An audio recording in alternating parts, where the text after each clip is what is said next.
A few minutes later, we are all held up at knife point. When I say knife point, I don't mean like a dagger, but I mean like these huge fisherman knives at your throat. All of our stuff stolen. Matt, especially. God, that was really hard. But I knew not to keep walking, and yet I went. And these are just like some of the bigger stories that I can share with you. But I have 100 micro stories where I knew, I felt, I sensed, I intuited, and my brain overrided it. Welcome, love. This is Sex, Drugs, and Sound Bowls, and I'm Jessie Siren, here to stir the cauldron with raw psycho-spiritual talks on healing, plant medicine, sex, motherhood, and the sacred chaos that cracks us open and lights the way forward. Expect deep truth and raw feels that leave you inspired, held in your humanness, and ready to take your rightful place as the creator of your own experience. With a deep breath and an open heart, let's be all the way here now. Hello and welcome back to Sex, Drugs, and Sound Bowls. I'm your host, Jessie Siren, and I'm so excited because today something really special is going to happen. But before that, I have to share something that's just come up and it's so big and I want to fucking anchor it in and I want to speak it out loud so that anybody else who needs to anchor it in can anchor it in with me. A couple nights ago, Matt took off for a journey night, actually, on his own. This is one way that we hold space for each other. So whenever one of us wants to have a big journey, the other one holds it down. And so Matt went off to do his thing for the first time in months. He's been working so hard on this beautiful bus that I am reporting live from right now, the schoolie.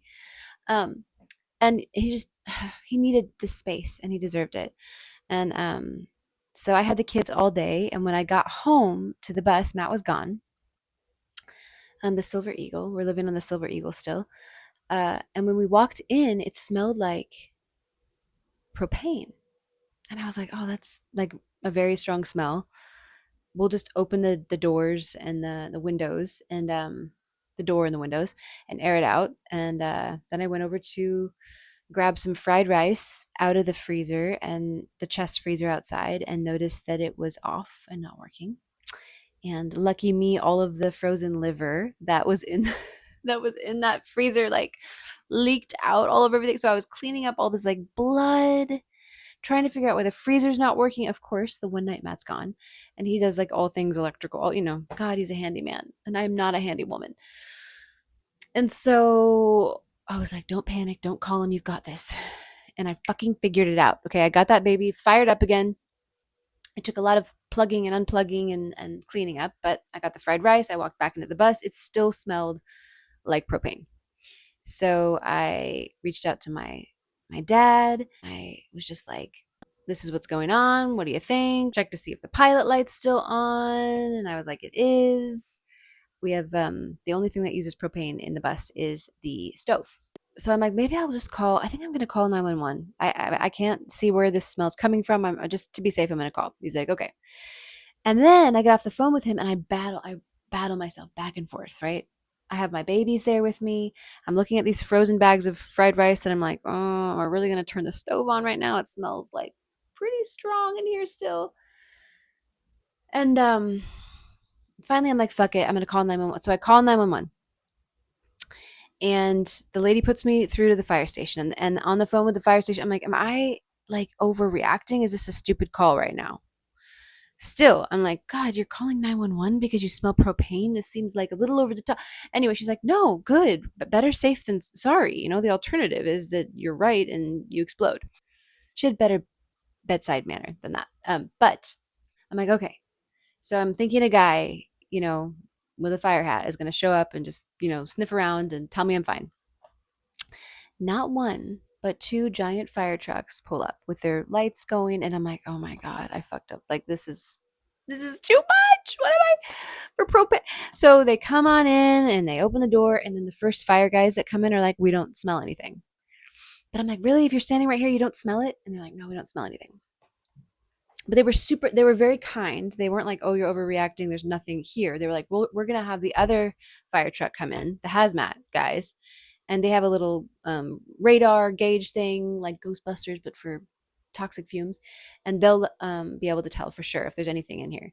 And so the second firefighter firefighter batch comes in, and they said it was off the charts with the stove off. Um, and the propane still on, there was a leak somewhere and there was propane in my bus. And I was like, I'm so sorry to bring all of you out for a propane leak. And he was like, no, I'm really glad you called. I'm really glad you're here.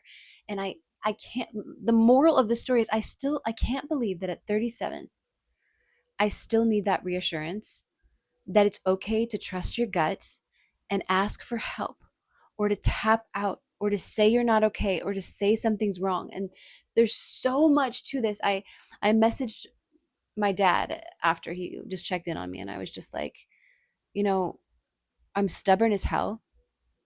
But then I remembered that time that I thought I was overreacting. Um, and then I ended up passing out and being pulled out naked on a stretcher by firemen. And you had to get here in 20 minutes flat from Maple Valley to Seattle. Um, yeah, there was like a time back in my 20s where I started not feeling well. I had a friend over, and and I was like, maybe I'm having period cramps. I don't feel very good. And he was like, oh, should I stay? I was like, don't stay. Just go. I'll take care of myself. And it was just like getting worse and worse and worse. And I was like, okay, I'll take a bath. And I make my way into the bathroom, and then there's blood, not on my cycle, like a lot of blood when I went pee. And then I'm trying to get into this tiny bathtub. Like this bathtub, just like little segue, little side note, was like a baby bath in my studio apartment, and I could sit in it like this. And I was trying to get over this tiny lip, and I just collapsed on the floor. And I still remember still not fucking calling 911. I called my mom, and I remember being on the phone with my mom and like laying on the ground in my own blood and like fading in and out of consciousness and thinking I'm dying. And still not fucking calling 911. My poor brother was in the car with my mom that day, and I think I was saying like, I love you. I think I'm dying. Goodbye. And then I blacked out and passed out. Next thing I know, a fireman is breaking down the door to my apartment, busting into my bathroom. I'm naked on the floor. They pull me out on a stretcher, and I'm taken to the hospital. Kidney stones. And to make myself feel a little bit better, if you've never experienced kidney stones, when I got to the hospital, I'm like 20 something years old. I in the room next, there was a man screaming like, ah, like he's giving birth. And I'm like, oh my God, like what's going on over there? And she said, oh, he's passing a kidney stone. And now that I've had babies, I would rather have a baby than have a kidney stone 9 times out of 10. It was the most insane experience of my life. But I didn't believe that I didn't trust myself that I was in as much. I was like, I must be overreacting. I can't trust my feelings. I can't trust my experience. Um, the homeless man or the hitchhiker that I gave a ride to, where I just knew from the very moment that I met him, like, you shouldn't give him a ride. And I gave him a ride anyway. And that is a longer story that I won't terrify you with right now, but it ended with him, after he said, I'm 10 minutes up the street, 45 minutes later, pitch black road, I'm like, I can't turn down there. And he says, like, I could just chop you up into tiny pieces and bury you, and no one would ever know. Fuck, Jesse, you knew. You knew in your gut, in your heart, you shouldn't give this man a ride, but you did it anyway because you're I don't want to be overreacting. I don't want to be overly sensitive. I don't want to be hysterical. Or that time when I was in Peru with the love of my life and another good friend, and we were taking the long way home along the water and going for a walk, and there was like a hotel, and then all of a sudden there's this long stretch of dark beach, and I remember feeling my own body like stopping on the beach, stopping walking, and being like, oh, I don't really want to walk through there. And even the boys stopping and then just being like, that's silly, you're overreacting, it's just dark, whatever, go. A few minutes later, we are all held up at knife point. When I say knife point, I don't mean like a dagger, but I mean like these huge fisherman knives at your throat. All of our stuff stolen. God, that was really hard.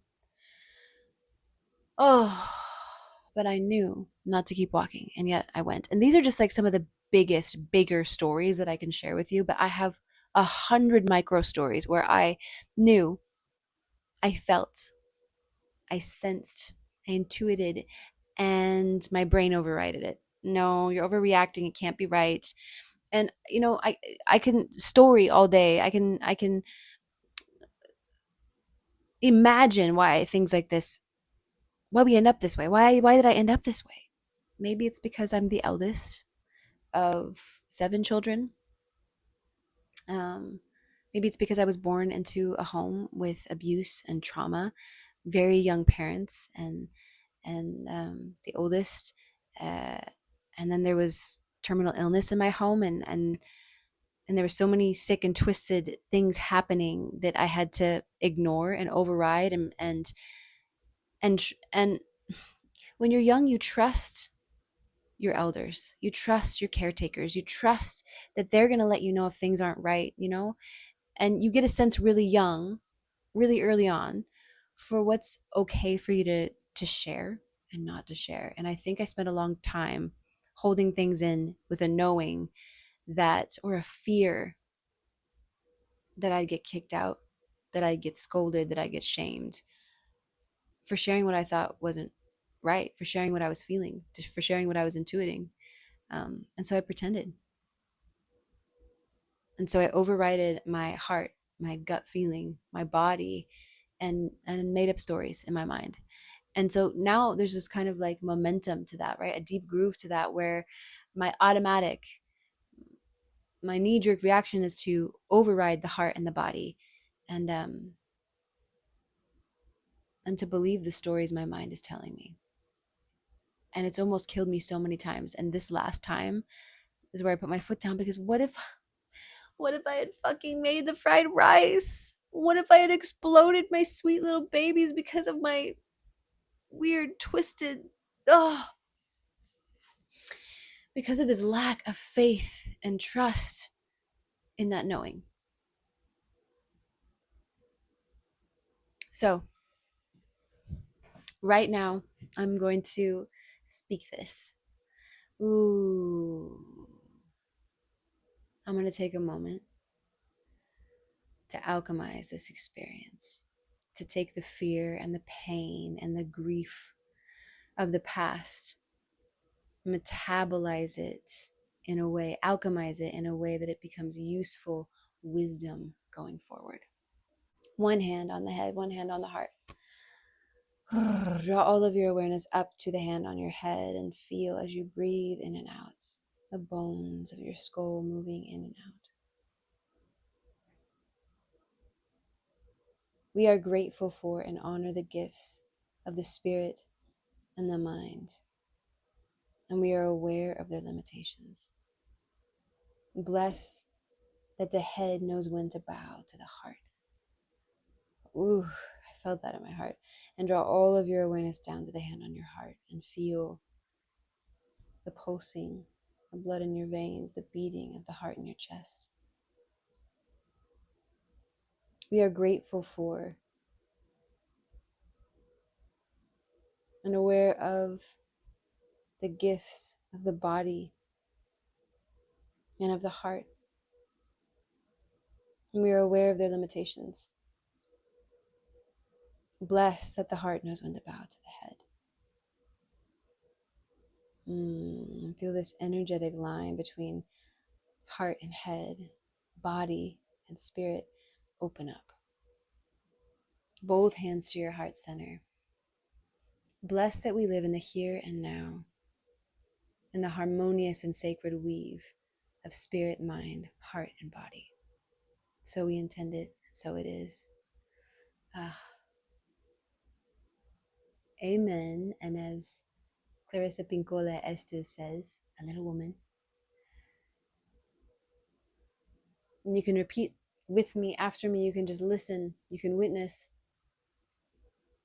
I am not my past. I am not my experiences. I am not my memories. I am energy choosing new evidence. Evidence that I am safe to feel, that I can trust my knowing, trust that feeling. Evidence that my body is brilliant, has a knowing, a sense before my mind can even compute what is going on. Mm. Thank you to my body. Thank you to my gut. Thank you to my heart. I'm so sorry that I ever stopped listening, stopped honoring. I'm here now, and I've got you, and I know you've got me. It feels so juicy.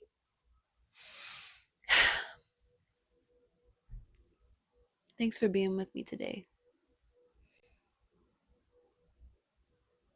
Just know, wherever you are in your journey, you're not alone. Your story, your healing, they matter more than you know.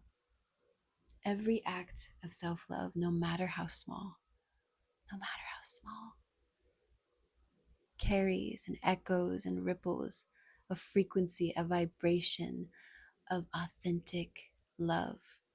You know, NASA did an experiment to see what the most potent human emotion was.